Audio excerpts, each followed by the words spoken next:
Sri Sunil Devdhar was born in 1965 in a middle-class Maharashtrian family in Pune. After completing school in Mumbai and Pune, he pursued MSc from Mumbai University.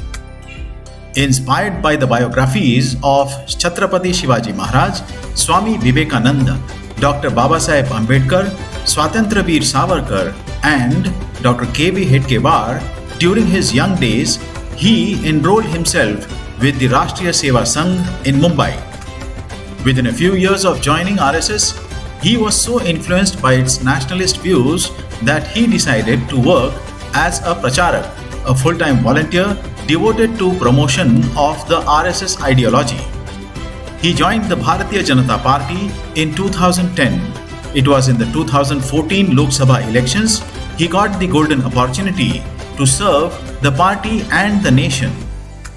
He was given the responsibility of the Varanasi Lok Sabha constituency, from where the party's prime ministerial candidate Shri Narendra Modi was contesting. This was a Herculean task for which he camped in Varanasi and successfully led the campaign.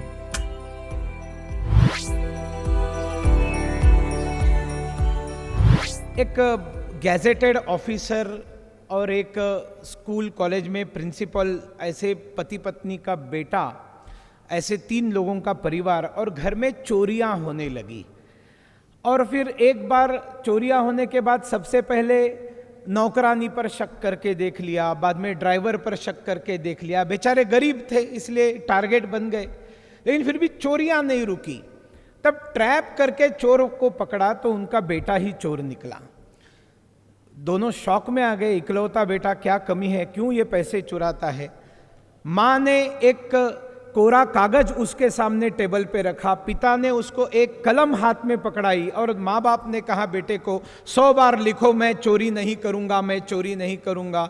वो बच्चा लिखने लगा, लिखते लिखते हंस रहा था, क्योंकि उसको पता था वो कागज माँ स्कूल से उठाकर लाई है और पेन जो है बाप सरकारी दफ्तर से उठाकर लाया हुआ है, वो भी चोरी है, लेकिन ये किसी को पता ही नहीं है। क्यों? क्योंकि हमें चाणक्य की कहानी नहीं बताई। चाणक्य को मिलने के लिए चीनी प्रवासी आया, कुटिया में बैठा। चाणक्य ने पूछा क्या काम है, कोई सरकारी काम है? उसने कहा नहीं, मैं आपको व्यक्तिगत रीति से मिलने के लिए आया हूँ, पर्सनल काम है। चाणक्य ने कहा थोड़ा समय बैठो, मैं कुछ काम कर रहा हूँ। कुछ समय काम खत्म करने के बाद उन्होंने जो दिया जल रहा था उस दिए को दूसरे दिए को प्रज्वलित करके पहला वाला बुझा दिया और बोलो हाँ बोलो अब क्या काम है तुम्हारा। चीनी प्रवासी पूछता है कि वो दिया भी जो है प्रकाश दे रहा था, ये भी प्रकाश दे रहा है, आपने इसको बंद करके उसको क्यों चालू किया? चाणक्य महाराज कहते हैं मैं सरकारी काम कर रहा था, पहले जो दिया जल रहा था वो दिया, उसके अंदर का तेल, उसकी बाती सरकारी खर्चे से लाई हुई थी। तुमने कहा पर्सनल काम है, अभी जो दिया मैंने जलाया है, जो मुझे सैलरी मिलती है उसमें से मैंने खरीदा हुआ दिया, तेल और बाती है, और मैं पर्सनल काम के लिए सरकारी चीज़ों का इस्तेमाल कर नहीं सकता।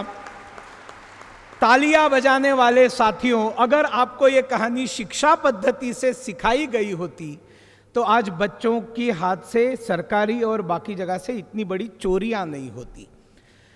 और आज मैं अभिमान के साथ एक और अनुभव आपको बता सकता हूं। मैं स्वर्गवासी मनोहर पर्रिकर जी से मिलने के लिए गया जब वो मुख्यमंत्री थे। सारा सचिवालय अंधेरे में था, एक ही कमरा जल रहा था जिसमें मनोहर पर्रिकर जी बैठे थे, चीफ मिनिस्टर थे। उनको मैंने पूछा, मैंने देखा वो साइन करते करते मोबाइल पर बात कर रहे थे, कॉल कर रहे थे, बीच बीच में ऑपरेटर को फोन कॉल जोड़ने के लिए बता रहे थे। मैंने मनोहर पर्रिकर जी को पूछा, मनोहर जी कुछ कॉल आप मोबाइल से कर रहे हैं कनेक्ट और कुछ कॉल आप ऑपरेटर को बता रहे हैं, क्या फ़र्क है, क्या कारण है? मनोहर पर्रिकर जी ने मुझे बताया कि जितने भी सरकारी कॉल है वो मैं ऑपरेटर को बता रहा हूँ, वहाँ से जोड़ रहा है। जितने भी मेरे पार्टी के और मेरे पर्सनल कॉल है मैं इस मोबाइल से जोड़ रहा हूँ, जिसका खर्चा मेरे सैलरी से मैं उसका बिल भरता हूँ। सरकारी काम मैं सरकारी टेलीफोन से करूँगा, पर्सनल काम मैं सरकारी टेलीफोन से नहीं करूँगा। कौन कहता है चाणक्य की शिक्षा जिंदा नहीं थी? वो जिंदा है, आज भी ऐसे राजनीतिज्ञ आपको देखने को मिलेंगे कि जिनका तत्व और व्यवहार एक जैसा है। नरेंद्र मोदी जी को इन्होंने अभी मुझे शॉल दी, राहुल जी ने कहा कि सुनील ये शॉल अच्छी लगती है, तुम रखो मत उतारो। अब ये शॉल मुझे भेंट दिए, 100% मेरी हो गई, मैंने इसका इस्तेमाल करना कोई गलत नहीं, ज्ञानेश्वर माउली की तस्वीर मेरे घर में रखना कोई गलत नहीं। आमतौर पर राजनीतिज्ञों को बहुत सारे उपहार मिलते हैं, राजनीतिज्ञ अपने घर में सजाते हैं, एक कमरे के बाद दूसरा कमरा, दूसरे के बाद तीसरा, बाद में दालन, फिर म्यूजियम। नरेंद्र मोदी जी 12 वर्ष गुजरात के मुख्यमंत्री रहे, हजारों उपहार उनको मिले। उनकी लोकप्रियता का लाभ उठाकर नरेंद्र मोदी जी ने उनका नीलामी करना शुरू किया। 50 रुपए की वस्तु मोदी जी की है, इसलिए लोग 500 5000 में लेकर जाने लगे, अपने घर में सजाने लगे कि ये मोदी जी को मिली हुई भेंट वस्तु है, मैंने अपने घर में लगाई है।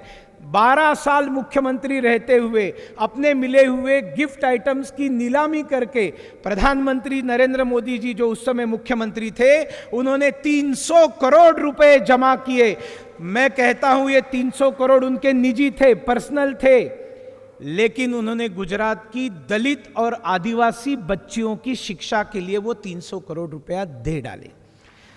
हमारे देश के अंदर ऐसा चारित्रवान प्रधानमंत्री है, जब मुख्यमंत्री बनने की शपथ लेकर जब मां के चरण छूने के लिए गया, तब मां ने क्या कहा, बेटा नरेंद्र मुझे मालूम नहीं मुख्यमंत्री क्या होता है, लेकिन जनता का पैसा 1 रुपया भी भ्रष्टाचार करके मेरे घर में लाओगे तो मैं तुमको दरवाजा नहीं खोलूंगी, मैं ये नहीं कहूंगी तुम मेरे बेटे हो।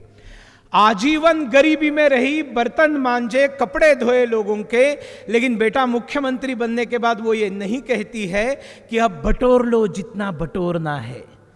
ये वसूली सरकार को पता चलना चाहिए कि ऐसे भी माताएं इस देश में होती हैं, ऐसे भी लोग इस देश के अंदर होते हैं।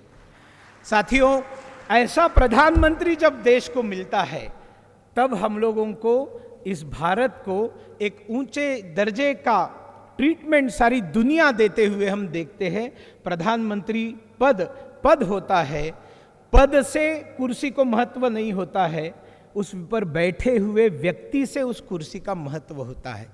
साथियों, प्रधानमंत्री नरेंद्र मोदी जी ने कोरोना काल में जो एक बहुत बड़ा काम सारी दुनिया को करके दिखाया, सारी दुनिया उनको धन्यवाद देती है। आज की ही न्यूज़ है कि नए वायरेंट आने के बाद अफ्रीका को तुरंत भारत सरकार ने कहा है कि हम आपको सभी प्रकार की मदद करने के लिए तैयार है।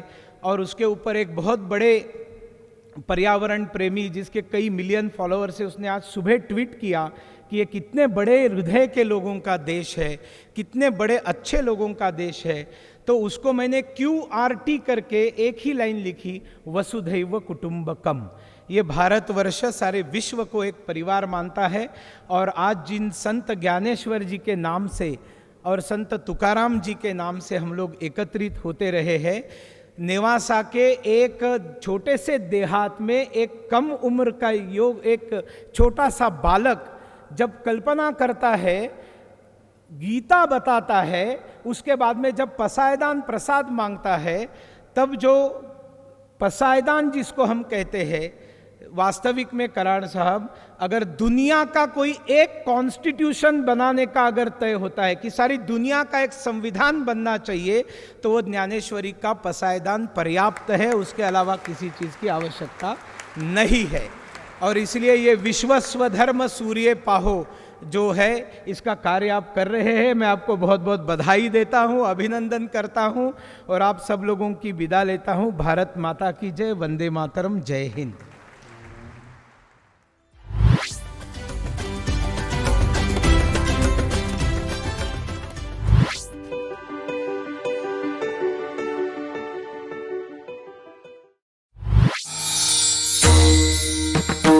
समस्त बंधू भगिनी आणि वारकरी भाविक भक्तांनो, तत्वज्ञ संत श्री ज्ञानेश्वर श्री तुकाराम महाराज यांच्या नावाने आणि विश्वधर्मी प्राध्यापक डॉक्टर विश्वनाथ दास कराड यांच्या अथक प्रयत्नाने साकार झालेल्या या विश्वशांतीच्या घुमटातून भागवत वारकरी परंपरेचा हा ज्ञान विज्ञानाधिष्ठित अध्यात्मशास्त्राचा दिव्य संदेश संपूर्ण मानव जातीला सुख, समाधान आणि शांतीकडे घेऊन जाईल याचा आम्हाला विश्वास वाटतो.